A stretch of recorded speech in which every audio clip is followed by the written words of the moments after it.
My first ever international trip with a boyfriend that, let's just say, things came out of every orifice. Hey everyone, it's me, Lizzy Hoo. I'm a comedian, writer, and your friendly guide through life's funny, awkward, and downright please let the ground swallow me whole moments. So if you're looking for some perspective and, of course, a laugh, I'm a comedian. To help you feel better about the chaos of life, you're in the right place. This is The Lizzy Hoo Show. My guest today is the beautiful, funny, kind, awesome Concetta Caristo from Triple J's breakfast program hosted by Concetta and Luca. Chet is a breath of fresh air. She is so positive. She's one of my favorite people to be around. And I really wanted to hear more about her life at the moment and what it was like to get one of the most coveted jobs in radio, Triple J Breakfast, iconic. She also hosted the last 2 years of the ABC's New Year's Eve coverage, which is such a high-stakes job. You know, it's all live. The whole nation is watching. It's all leading up to midnight. Chet wears her heart on her sleeve. And this story that she tells it's so beautiful. I feel like we get to know little Chet in a way. She tells a story about going overseas with her first boyfriend about 6 months into their relationship, which is wild, and how that might not have worked out. Chet is amazing. You love her.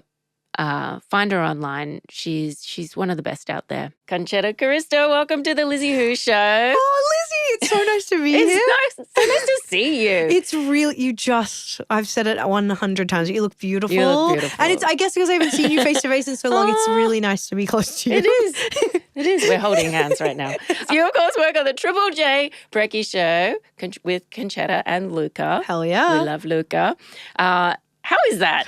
You were just saying before that you're almost 3 years in that job. One of the most coveted jobs in radio, I reckon. Yeah, so true. I literally think about this job where I'm like, it almost still feels like yesterday where I was not doing it, and I'd never really properly thought radio was ever a thing. Yeah. And then to hear I've been doing it for 3 years where it's really like eclipsed. It's like what people know you for and go, you're a radio guy. I'm like, I'm just a girl. Yeah. Like, I know everyone says that, but I truly am like, I'm just a girl who's like, they've just let me keep going on this thing. It's pretty insane, but it's really fun. It is crazy because, like, do you look at your life now and you're like, how did I get here?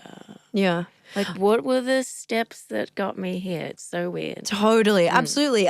Because it feels like it came a bit out of the blue, that it does feel like a pre and post this big job. And I think it's really funny when I think about this, where like people think of me as a radio person, like they don't know about everything before that, which is so funny to me because I'm like, oh, everything before that is kind of what led to this. Exactly. I was like, I just did improv, I did reviews, I do stand-up, I like would do a bunch of things. And then it's just like I had to learn radio, but everyone's being like, well, you're a radio person. I'm like, but I guess I am. If you do something 3 years, like you have to add that on. Can I tell you something funny? Please. The person I'm staying with at the moment, my very good friend, I said, oh, I'm having Concetta on the podcast today. She's like, oh my gosh, she used to host my trivia. That is a deep cut. That is such a deep cut. Isn't that so good? That is so good. Like the best messages you ever get is, like I started being a trivia host. That was even pre-stand-up. I was too scared to just jump into stand-up, but I saw it as like this might be an interesting stepping stone, like pseudo perform at like a bit whatever. And I built up the Newtown Hotel in Newtown in Sydney trivia night, and it became a really like amazing, like fun. I am not surprised by that. Oh, yeah, that's of so course, nice. it became like one of the best nights, amazing and fun. And she's on top of trends, this friend. And Really? Yeah. Am I a trend? She's on top of good things, I should say. That's so nice. And what's funny is that job actually led to me like trying to be a DJ actually before it led to me doing comedy. DJ Concetta. I know. Did you have a name?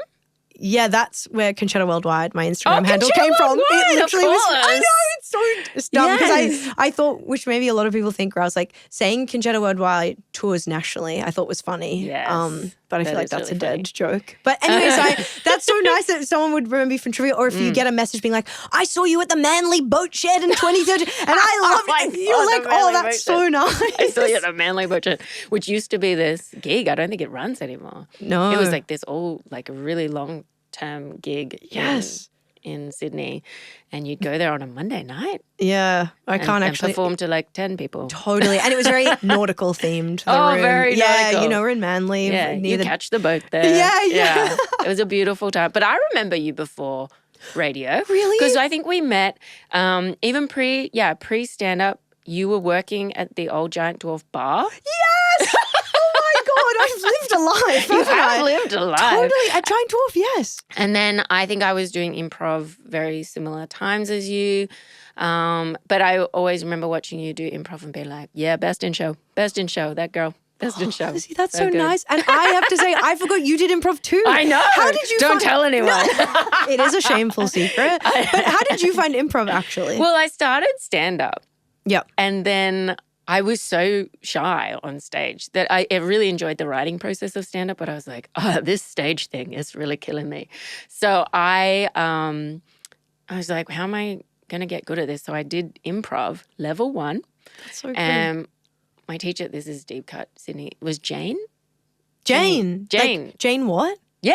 Jane's amazing. Yeah. And there were so many people in that class that I see on ads and in TV shows now. It's like a real stepping stone for a lot of people.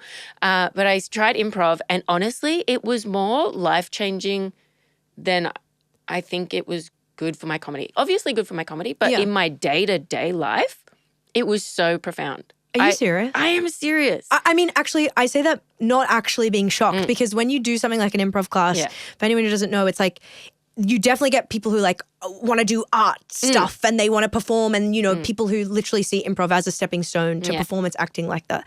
But you will also get people who do the most corporate job you could ever imagine. People who have no interest in performing. Right. Yeah. Just of like, there's a skill set that absolutely does help you in your wider life. So I'm not really surprised by that. But it's so beautiful to really do that for you. Yeah. And it just got me out of my head a lot because I think at the time I was a bit like down on myself and just a bit like anxious about things and it just gets you out of your head. And you just have to say. And I just found in conversations after, I ended up doing like 4 levels or something. So like back-to-back stuff. Had a really fun time.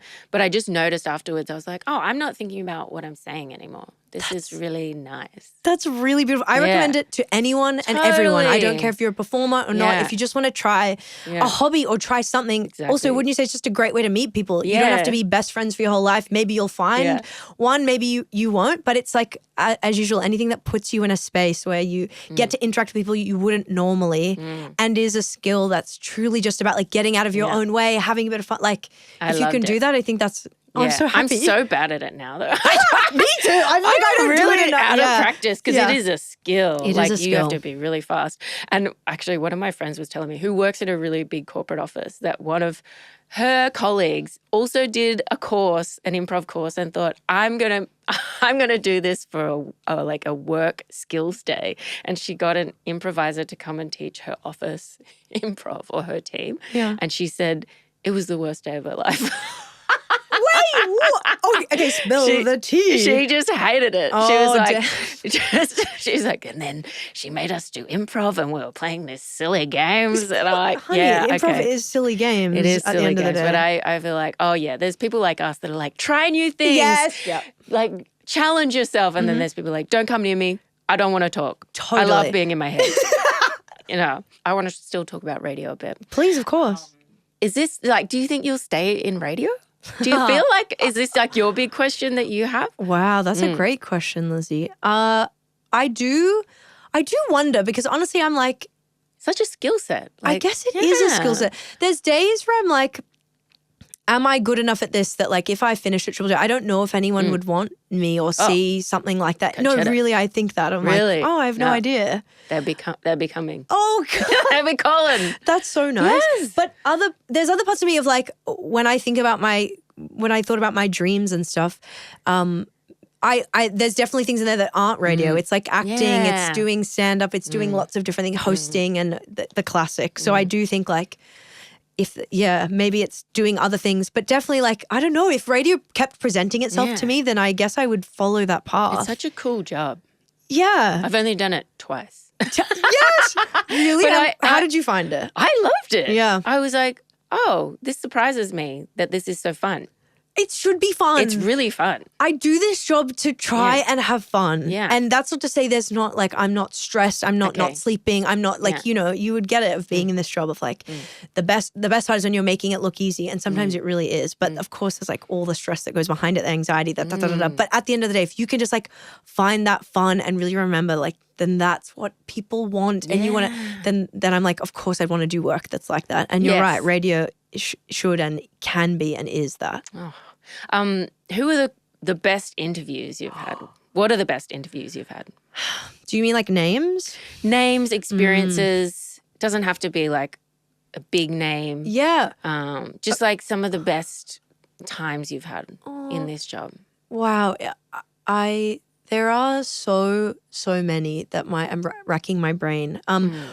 Well, I don't know, like you just love when, and you would know this, like doing radio and doing podcasting, where you just find a flow in a chat, where you just are able to like laugh and you're engaged and it's so fun. And there's so many artists that do that. Recently I spoke to Baker Boy and I love Baker Boy. Also Kill with Snoop Dogg and Jess Now, but like he's unreal. That was so good. And he was just so like, you know, hearing someone speak about, when they can just speak about their music and it doesn't feel like, it just feels real and genuine and that excitement, and you can and that someone's got a sense of humor. Those are my favorite sort of chats. I mean, everyone always says to me, I guess if you love comedy, people shout out Amy Poehler. And that's like I'm loving her podcast. Right? It's so good. Of course it was going to be good. Like, of course. But it's so chill and cool. Yes. And she gets like the best people on and they just talk and it's like, I'm friends with Olivia Colman as well. This sounds so cool. It's so cool. Like you can't just like not love this woman. Like she's sunshine and it's those effortless chats. So getting to speak to her, even though it was like, you know, I can't even remember 5 to 7 minutes. Oh my gosh. Is that what they usually are? You've got 5 minutes to talk for to a Amy junket. Poehler. So we're talking like big movies because she was here for Inside Out 2 or something, or it's pretty much like at most 10, and they're pretty like structured because there's 100 chats they're doing, and the people around you, the 10 PR people that you don't see are like keeping things on track as they should, but you're trying to like lock in and speak to someone and find a vibe in a very like non-vibey place. So that was like getting to speak to her. Like she's just such a natural, just like a shiny, lovely, warm, I will always— Improviser. I will cherish that chat for my whole life. For something that's so uncool, improv. Yep. Some of the coolest people. Damn straight. Are improvisers. Right? Yeah. Totally. So you kind of have to wear that of like, okay, I'm doing this thing. It can be uncool, but also like doing things that you love is cool too. Exactly. So you're in these like high pressure situations. Definitely. Trying to like get stuff out of people and for it to be entertaining. Totally. It's like, and I do like a version, which is like their biggest thing that Triple J does. So they're huge artists coming and doing a cover. I'm doing those like every single week. So how crazy is that? I know. That you get to be in the room for like a version. Yeah. Which is such a huge thing in Australia. It is a huge thing. It's pretty special. And you know, I guess you just get used to it feels like you're juggling a million balls. So if it's like, what do I want to know? Also, what do listeners want to know? What do they want to talk about? You're juggling a million things, but all I know is I've hit a vibe and we're like laughing and having this like effortless time.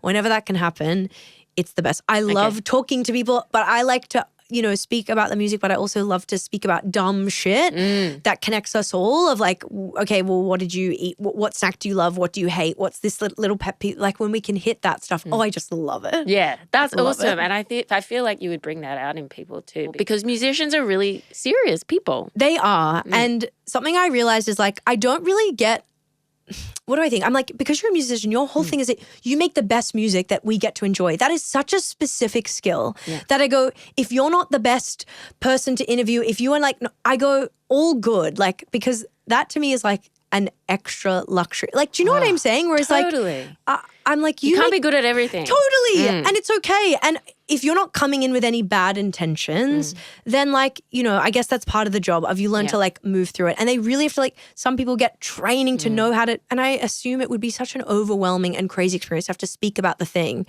So I really like I try not to hold that against artists if they're like not the best vibe or chat or whatever. Cause I'm like, babe, thank you for making incredible music that we all get to enjoy. But if you've got one who does it all, it's like, well, then those are the people that we all get to enjoy and like, you know, their freaking clips go viral and shit and we're all like laughing at or whatever. So definitely it can be serious. Music can be so serious. It is so serious. I've always wondered, imagine if we comedians described their bits, their comedy bits. That sounded weird. Yeah. Their comedy bits like musicians describe their songs. Could you imagine? It'd be like, yeah, so I was bullied in school and I was really down on myself one day and I thought, hey, I'm going to write a joke about it. I'm going to write a joke about shitting my pants in a shopping center.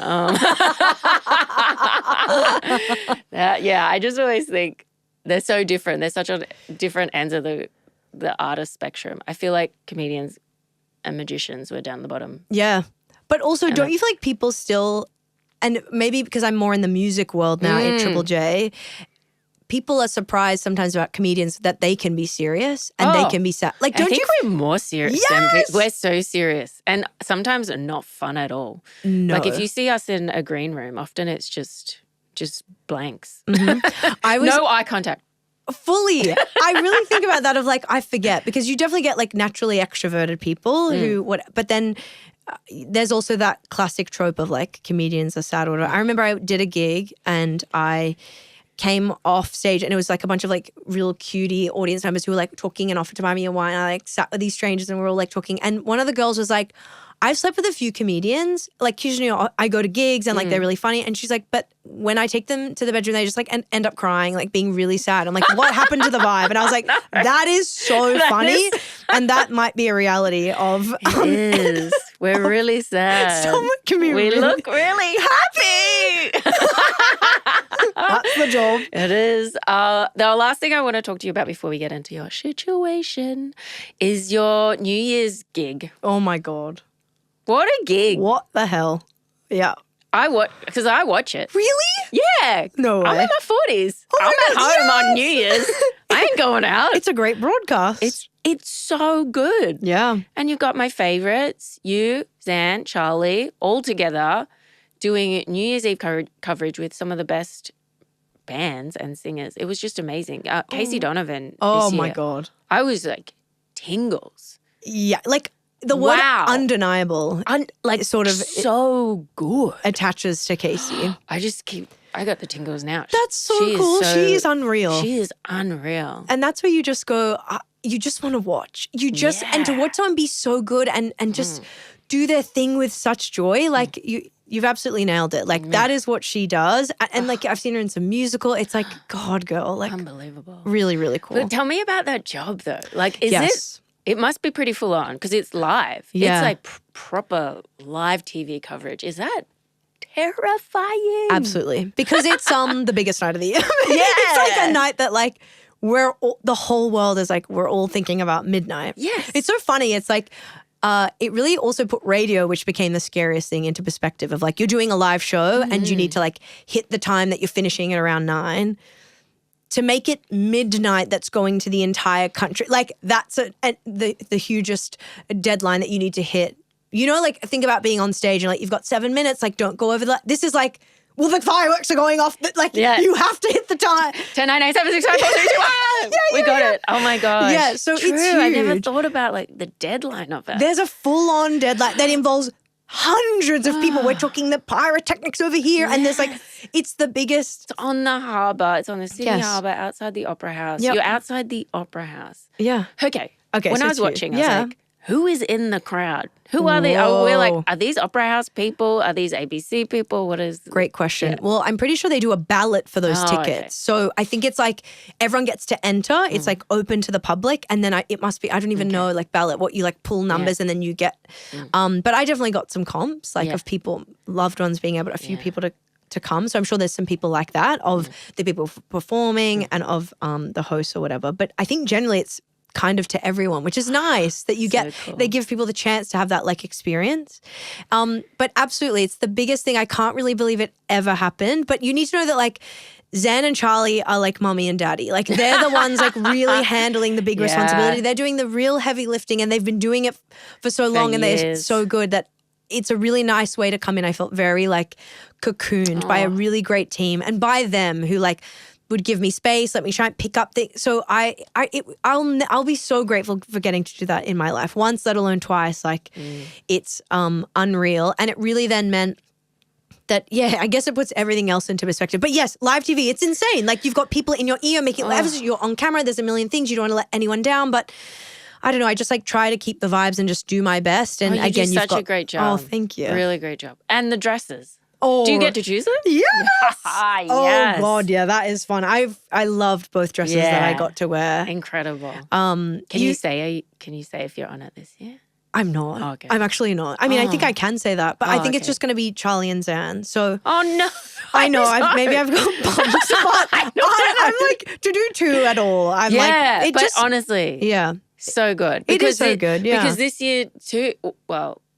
Last year, you got to meet Robbie Williams. Thank you for the accent. I don't know what I just did, but I don't know.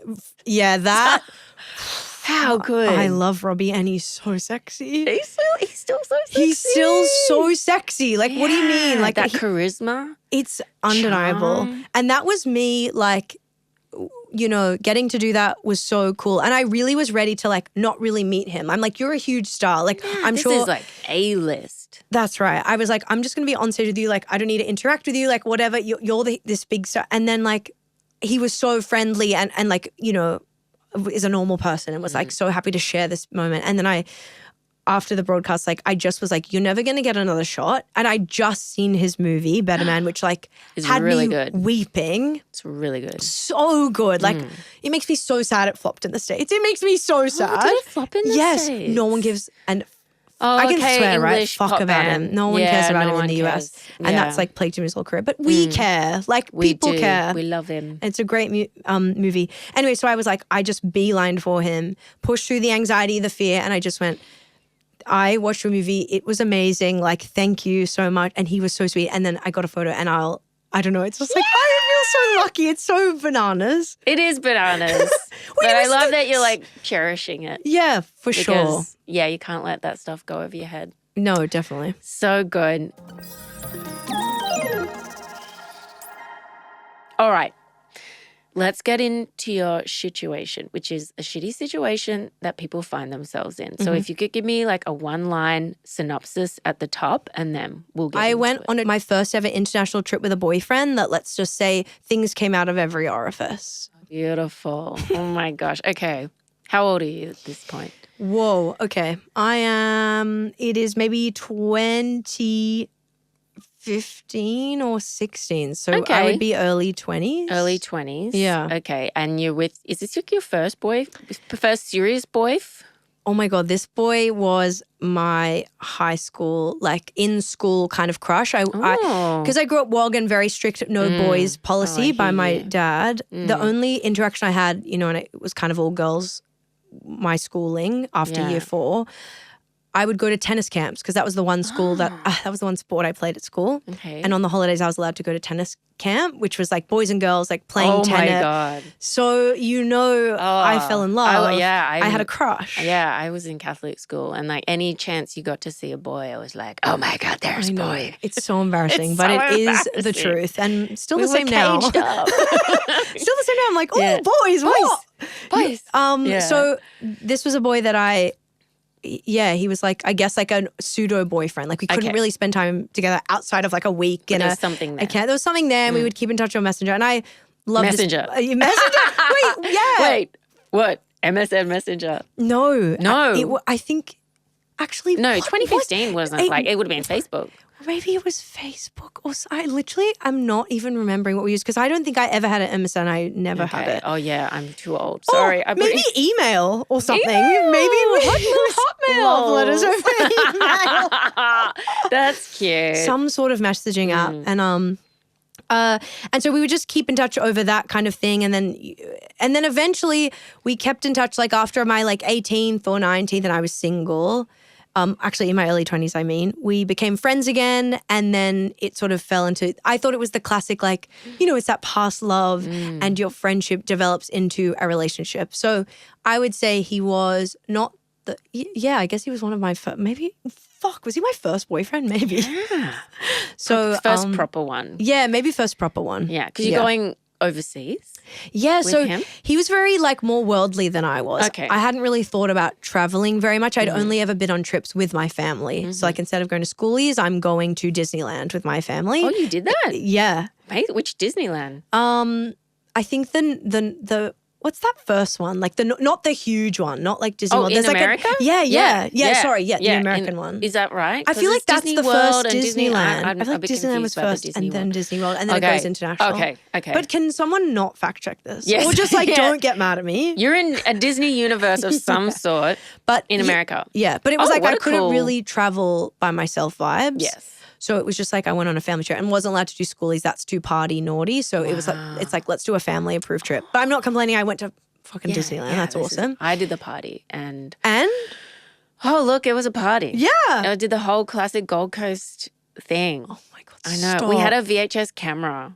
Oh my god. Do you still have? I hope not. I hope it's burned to the ground, Chet. It would be the loosest, grossest Oh my god. That footage. sounds awesome. I'm just picturing like spring break. Like It was very Cancun spring break energy. Was it Lizzy Hoo in like a bikini like the whole week? No, I think it was just Lizzy Hoo trying to be cool and like getting drunk and Sounds good. just trying to meet boys. Yeah. That was it. Yeah, that's the No sort of. bikini, probably in like a really oversized shirt and a sports girl shirt and Masua sandals. That sounds hot to me. It was very 2001. So it's very like, as we all like to say when a girl is wearing a big top, very Princess Di. Yeah, you know? it was her Princess Di moment, but that was her default. Yeah.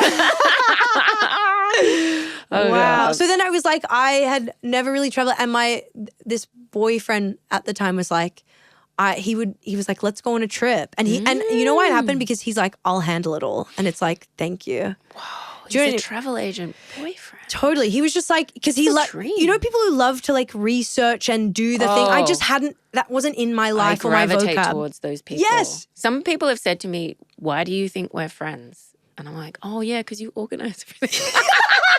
We're the perfect match. We're the perfect match, and I just go along. That's if you could have two types. I'm the go along. I love to go along.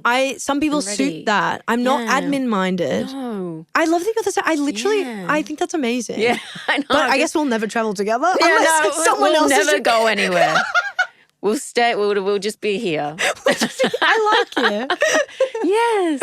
So so he was like, because he was that kind of boyfriend, he was like researching and whatever, and I was like, cool, okay. I'm just like working my casual retail job, and I'm like, finally have a bit of money, and so I was like, cool, let's do it. And so we'd planned to go to Thailand, Bangkok, and Same place, but oh wait, I think I'm saying the wrong thing. Thailand, Kuala Lumpur. Oh yeah, Malaysia. Yeah. I'm trying to remember. And then Chet is I'm just racking thinking. her I'm brain. literally like, yeah. She's touching it. She's giving herself. Yeah. telepathy going. Cambodia? Yeah. Yeah. Are they three different places? Yes. Yes. Okay. Yes. I think Yes. those are the three little stops that he planned. Yeah. Even good now- Southeast Asian. Yeah. These are intrepid places like in Cambodia, Thailand, Malaysia. Yeah. Yeah. Assault on the senses. Totally. If you have never been there before. Truly, Yeah. that's so true. Yeah. And again, it was like I'm like putting in the money. I'm saying this sounds good, and then like you know what I mean. I'm just being like, all right, I'm ready to do this. This sounds great. I'll pay what I need to pay, and then like it was like off we went. Wow. So you're going overseas. I mean, you've been overseas before, but with your family. But Yeah. you're going to Southeast Asia with your boyf. A new boyfie. Yeah. Fairly new. I would say, yeah. Oh, how many like months? Maybe 6 or something. Oh, this is big. Yeah. This is big to go overseas at the 6-month mark. Totally. Usually it's like weekend away. Yeah, no. Country escape. No, we just sort of jumped. But also we're talking like all those years of knowing each other before probably. So you're not a complete stranger. Totally. Really. Okay. And so I would say Where do you go first? Do you remember? I think Kuala Lumpur, Okay, yeah. maybe, and then Cambodia, Okay. and then finishing in Thailand. Right. Koh Samui. Yeah, nice. Yeah. And that, and you know you why I got love the that? question to your own like trivia answer. That's where we went. But you know I remember it because like if you don't know me, like half my personality is like going for a swim and going to the beach. Yes. That's when I'm happiest, when I'm hot and I'm in water. And Koh Samui, perfect place. And that was like what I did there. And I will never, and being your first time like in another country doing that, it's such a beautiful country. And I just felt so out of my world. And that's why I remember Koh Samui the most. I was like, I remember swimming in this moment and being in this beautiful place and being like, I'm so like far from it. I sound like so, what's the word? Like, when you're like closeted, like I just feel like I hadn't seen, I just feel like very naive. Just sheltered, naive. That was me. Yeah. Like, do you know what I mean? Yeah, but I think everyone is like that at that age, especially if you haven't traveled much. It's like going overseas is like a big shock. Yeah. That's so Takes true. a while to get used to. I think traveling. Totally. So you're over there and you're having a good time. Like you guys get on. We're definitely having a good time. But something I realized came up in the relationship was he maybe wanted to like party a bit. And I think I had seen maybe the trip as a bit more like, it's just romantic. Rest and relax, the two of us type thing. I see. And so, and also think about this like, because of the money of it all. And we stayed in, what are they called? Backpackers? Yes. Okay. Backpackers. Yeah. You know what I mean? So like. So shared rooms? Like were you in a dorm situation or were you like having your own private? I remember when we were talking about booking, I think I was like, I think it was offered to be in shared rooms because of the price of it all. But I was like, can we maybe just have our own room for some things if that's possible? And it was like, yep, let's do that. Okay. And so I remember that of being like, cool, he would like want to go out and drink sometimes and I just didn't really maybe want to as much. And this is where I remember, like, so it's a good trip, like we're doing fun things. But then I remember towards the end of the leg of the tour, I think the trip, I think it was a night where he was like, I want to go to the bar and like go for a drink. And I was like, I actually like don't want to do that. Okay. And I think I like stayed in my room and he sort of went out and then I just like didn't see him the rest of the night. That's kind of like scary. Was it like a bit of like a weird energy? Yeah. Yeah. It was like, well, I don't want to do that. I'm just going to stay here. I think so. Yeah. And so I was just like in the room and I remember having my period as well. So that's just an important fact that will come up. Yeah. And often, hey, when you got your period, all you want to do is stay in the room. Yes. All you want to do, wherever you are in the world, period.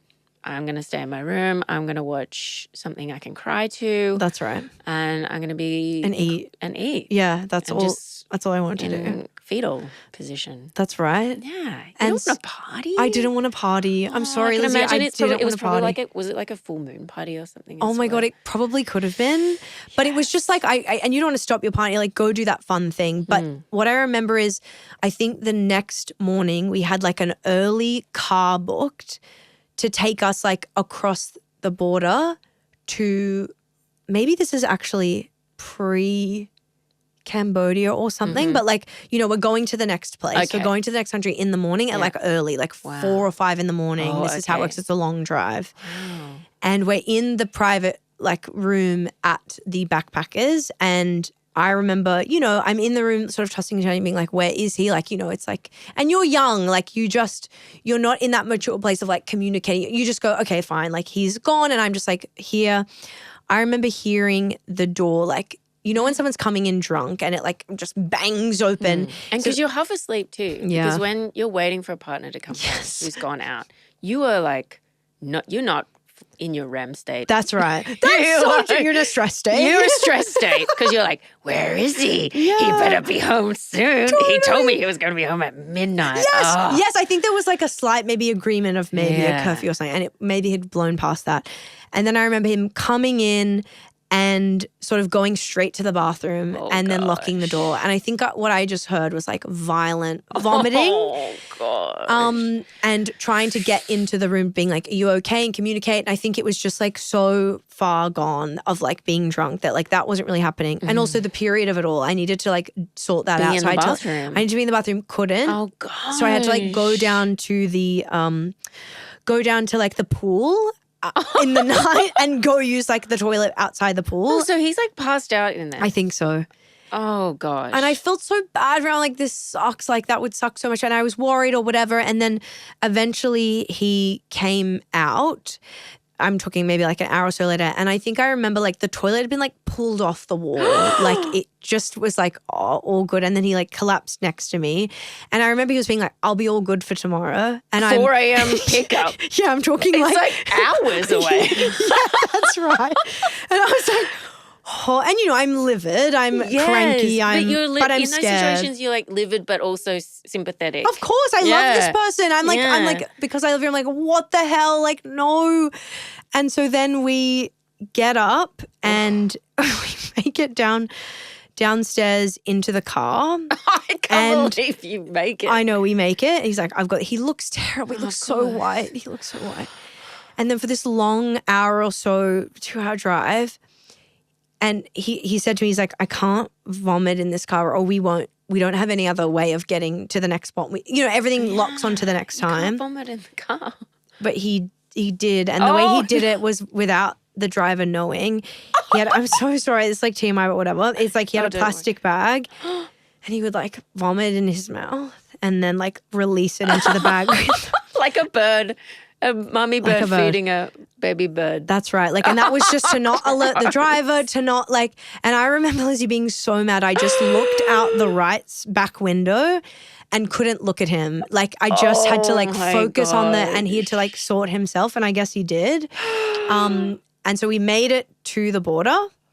And then you're in a big line, right, with everyone to like get your papers checked. And I remember he'd went and bought these like huge bottles of water, like 2 1-liter bottles. Yeah. And I remember he was chugging them, being like, don't chug. That's what I'm thinking. I'm being like, you don't chug. Like, I don't know much, but I know that when I'm sick and you chug heaps, obviously you feel so dehydrated when you like are vomiting and stuff. Chug. You want to chug. You need to have limited chug, maybe sip. But he's chugging. He's chugging the big water. In the line as it's slowly like inching. And you know, the vibes are tense. Like he's going through it. I'm stressed. Like, you know, all of that. Because travel is really stressful. It's really stressful. And I'm the baby of the travel. I'm like, you're meant to be our leader. You're the I don't know what I'm doing. I'm out of my depth here. And so then I remember we're like, this line is inching along and we get to the front of where you give your passport and it's all the checks, the proper checks. And I think I was at first, I went and then I got approved and then I waited outside the small little like room or place where this was and there's like an outside undercover area where other people are just like milling around waiting maybe for like the next transport or something. I'm waiting for him to get his passport approved. Okay.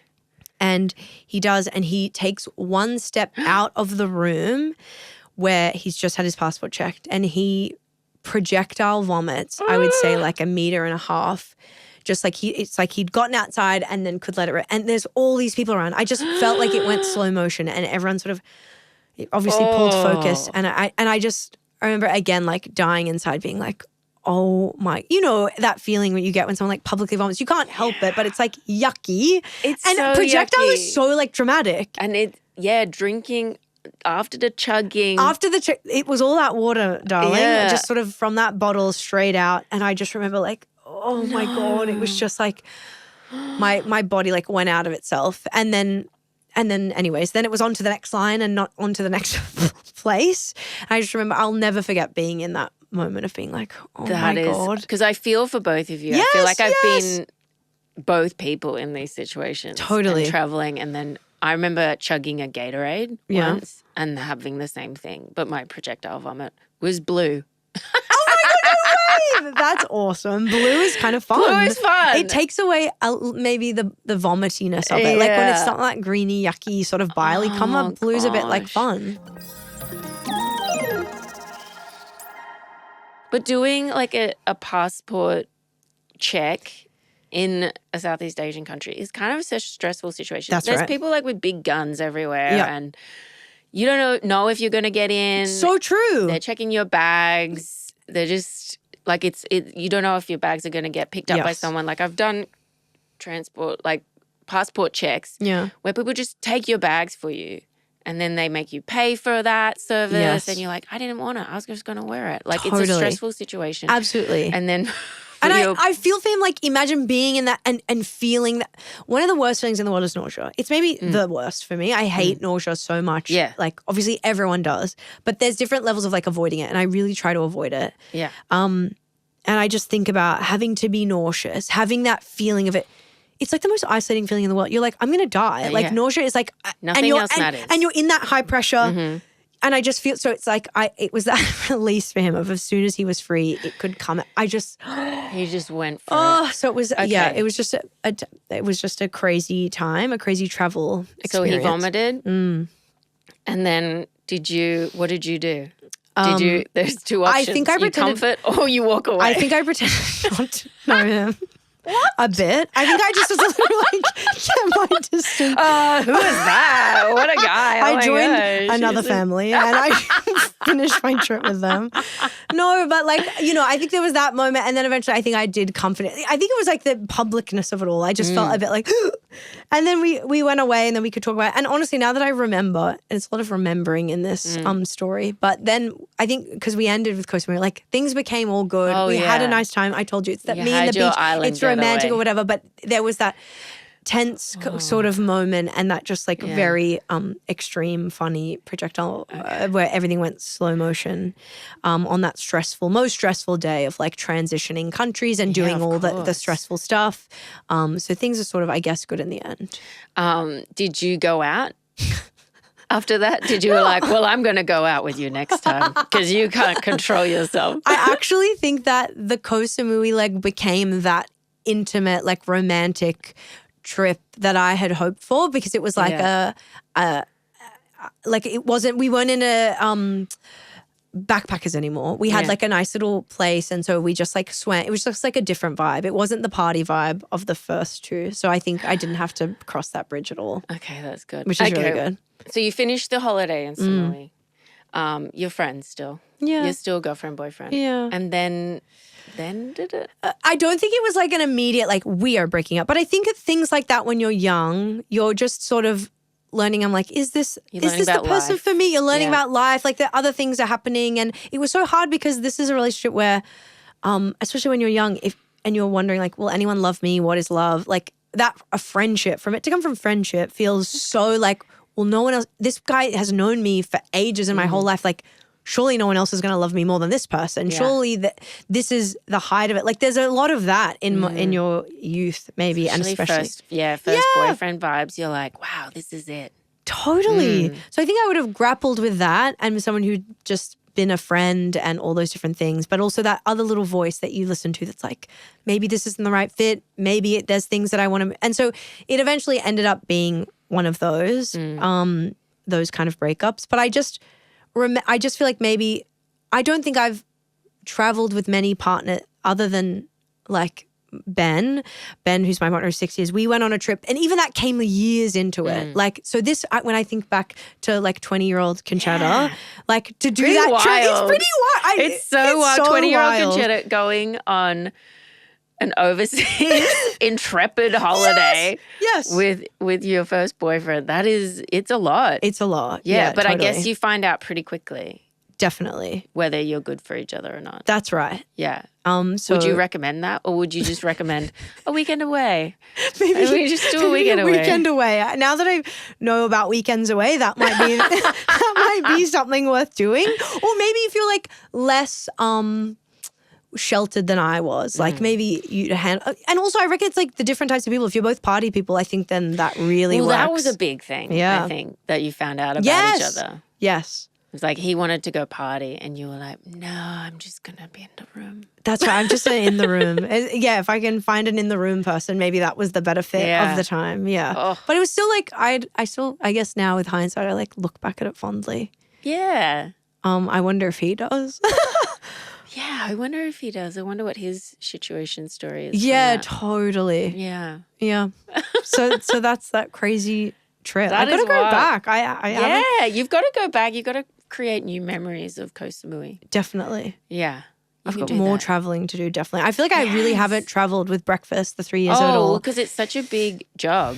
It's a big job, and yeah, I just really haven't. And people always then go like, what about Italy? Like, you haven't been to Italy your whole life. And I go, yeah, because like these places, you want to do long trips. Italian heritage. That's right. And I'm like, with breakfast, you don't get long trips. That feels like a pilgrimage. That's right. Though, when you go back to the motherland. Totally. That is, you got to take your time. That's right. And you don't really get longer than 2 weeks kind of breaks in breakfast until the summer period. And I don't want to leave Australia or Sydney like in summer. You'll be going into there in winter. I don't want to go anywhere in winter, and that's the truth. Yeah. I only want summer holidays. Yeah. So I'm like, these trips will have to wait. Like travel will be there eventually. Will be. Yeah. It will be. And you'll be able to create your new memories. Yes! Oh, Chet, thank you so much for coming on. Oh, thank you, Lizzy. This was so nice to talk to you. You too. And we have to talk off mic as well. We do have to talk let's off get mic. Let's get some drinks. I'll try not to projectile vomit. Of course. Where can people find you other than Brekkie Radio? Of course. My ex-DJ name Instagram handle, Concetta Worldwide. You can follow me there. I totally forgot about her. Where else? I feel like that's kind of I just gig. I'm gigging and Sydney-based. Sydney-based, yeah. Yeah. But that's kind of it. On TV. On the radio. Yeah, that's right. You'll see me. You love it. You'll see me. I'll go back to the Newtown Hotel. Maybe drop in as a trivia host. Yeah, that could be fun. Love it. Thank you so much. Thanks, Lizzy.